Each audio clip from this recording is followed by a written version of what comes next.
नमस्ते, मैं हूं दीपा सिंह और आप देख रहे हैं हिंदू पोस्ट। प्रधानमंत्री नरेंद्र मोदी ने जब पहली बार अब की बार 400 पार का नारा दिया था, उस समय भाजपा के कार्यकर्ताओं को ही नहीं बल्कि जनता, यहाँ तक कि विपक्ष को भी ऐसा लग रहा था कि इस बार प्रचंड बहुमत से फिर एक बार मोदी सरकार आने वाली है और उनका सुपड़ा साफ होने वाला है। तब से अब तक अगर भाजपा अपना पूरा फोकस जो है वो मोदी सरकार की उपलब्धियां गिनाने और उनका जो कोर वोटर बेस है उसको एनकरेज करके मतदान केंद्रों तक लाने पर रखती, तो ये 400 पार का लक्ष्य जो है वो बड़ी आसानी से पाया जा सकता था। लेकिन भाजपा की कम्युनिकेशन टीम ने सब कुछ कबाड़ा कर दिया और अब तो हालात ये है कि विपक्ष को ही नहीं बल्कि भाजपा के अपने कार्यकर्ताओं को भी इस बात पे शंका होने लगी है कि क्या 400 पार का लक्ष्य जो है वो संभव हो पाएगा। अभी भी 3 चरणों के चुनाव शेष हैं और अभी भी चीज़ों को संभाला जा सकता है, लेकिन आइए उससे पहले समझते हैं कि गलती कहाँ हो रही है। 2024 का चुनाव देश के प्रधानमंत्री पद का चुनाव है, तो ये मुकाबला कभी भी नरेंद्र मोदी और राहुल गांधी के बीच का हो ही नहीं सकता, क्योंकि मुकाबले के लिए दोनों प्रत्याशियों का बराबरी के स्तर पर होना आवश्यक है। और राहुल गांधी विपक्ष तो छोड़िए, अपनी स्वयं की कांग्रेस पार्टी से भी प्रधानमंत्री पद के दावेदार नहीं हैं। और अगर दूसरी बात देखें तो मानसिक और बौद्धिक स्तर पर भी राहुल गांधी नरेंद्र मोदी के सामने कोई हैसियत ही नहीं रखते हैं। ऐसी मशीन लगाऊंगा, इस साइड से आलू घुसेगा, उस साइड से सोना निकलेगा। लेकिन फिर भी भाजपा के आईटी सेल और वरिष्ठ नेताओं ने राहुल गांधी के वक्तव्यों को इतना महत्व देना शुरू कर दिया कि ये चुनाव नरेंद्र मोदी वर्सेस राहुल गांधी दिखाई देने लगा है। राहुल गांधी एक वक्तव्य देते हैं और आईटी सेल के साथ साथ स्वयं नरेंद्र मोदी और अमित शाह जैसे वरिष्ठ नेता उनको उत्तर देने में जुट जाते हैं।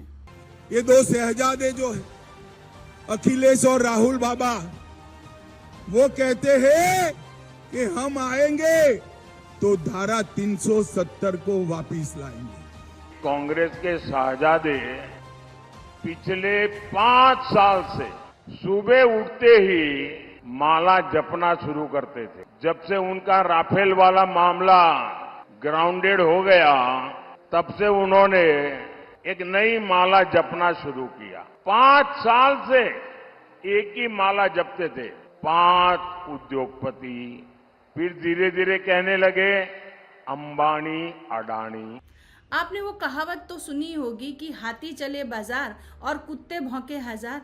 मस्त चाल से चलते हुए हाथी के पीछे भौंकते हुए कुत्तों की तरफ कोई ध्यान नहीं देता, लेकिन वही अगर हाथी पलट कर कुत्तों से उलझने लगे तो कुत्तों पर सभी का ध्यान चला जाता है। आज सुप्रिया श्रीनेत जैसे कांग्रेसी कार्यकर्ताओं और चंद फॉलोअर्स के अलावा किसी को पड़ी ही नहीं है कि राहुल गांधी क्या बोल रहे हैं।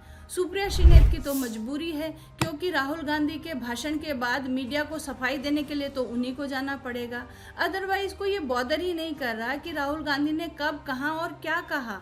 ये तो भाजपा की आईटी सेल है, भाजपा की कम्युनिकेशन टीम है जो बैठकर राहुल गांधी के एक एक वक्तव्य को सुनती है और फिर अपने वरिष्ठ नेताओं को और अपने सोशल मीडिया प्लेटफॉर्म्स पर उसकी सफाइयां देती है।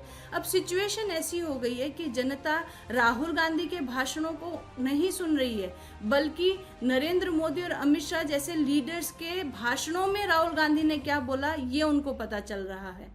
राहुल गांधी अपने भाषणों में मोदी मोदी जपते हैं तो समझ में आता है, क्योंकि वो विपक्ष में बैठे हैं और उनके पास सत्तारूढ़ पार्टी के कामों में कमियां निकालने के अलावा और कोई विकल्प नहीं है।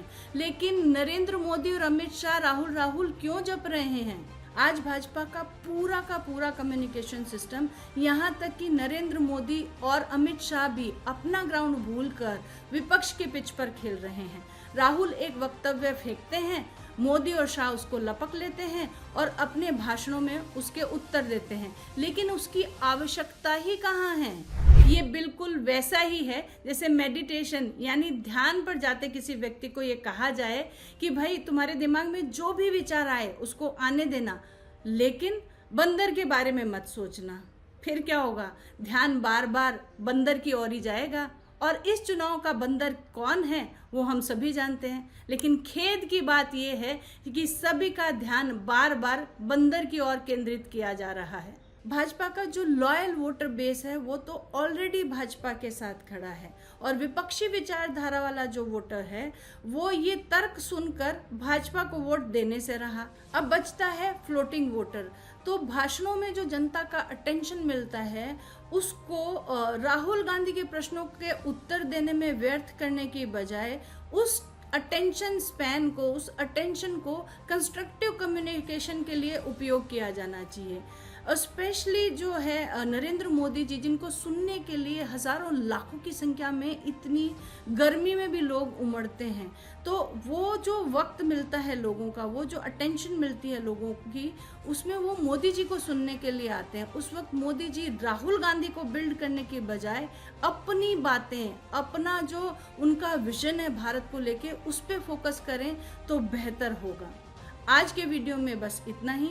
ऐसे और वीडियोस के लिए हमारे साथ बने रहिए। सब्सक्राइब कीजिए हमारा चैनल हिंदू पोस्ट।